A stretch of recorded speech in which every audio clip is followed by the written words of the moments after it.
Over the years, we've had thousands of children come to Hole in the Wall Gang Camp, and it's been a pleasure to watch them become valuable members of their community. We also have the privilege of having them come back to Hole in the Wall and volunteer.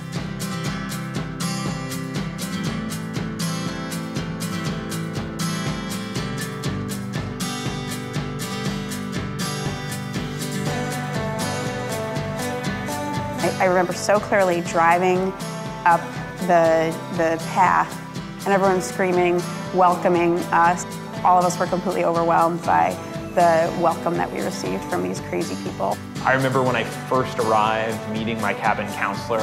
I remember meeting Paul Newman for the first time. Like a lot of campers, I'd spent a lot of time in the hospital, and so I think it was nice to be able to just talk to other campers about that. I had gotten this taste of the fact that there were other kids that I could relate to, and that there were other kids who had similar experiences or even had worse experiences, and also around people that understood exactly what you were going through.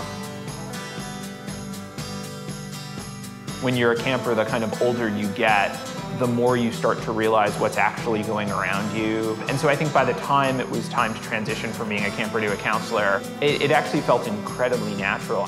The kind of more interesting thing to me was watching other campers share their common experiences with each other. They'd probably never had an opportunity to have that conversation with someone else. It was huge for me when I was sick to see kids that had had chemotherapy and surgery and now were walking around and not on crutches anymore, and then being in that role after I was healthy.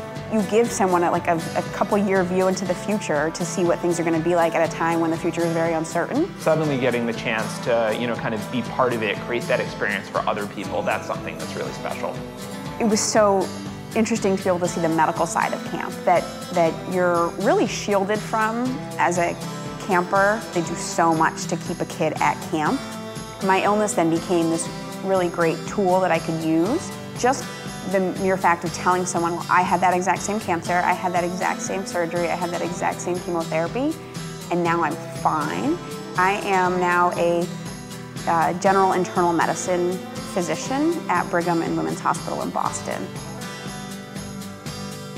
Camp has obviously been an incredibly important part of my life, and I really enjoyed getting a chance to be a counselor, but I was thrilled to be asked to join the board. I feel so fortunate, even when I'm just at a meeting, kind of listening to other people, and when I have a chance to actually do something for the camp. I got to see this wide range of experiences that kids had as they were affected by illness. I have a lot of empathy for people who are going through that experience because I remember how distressing it was. And so I hope that that makes me a more empathetic doctor. It really feels like things have come full circle. 25 years ago, a bunch of people sat in a room to create something like this so that I could have an experience. And now I get to sit in a room working to create that experience for somebody else.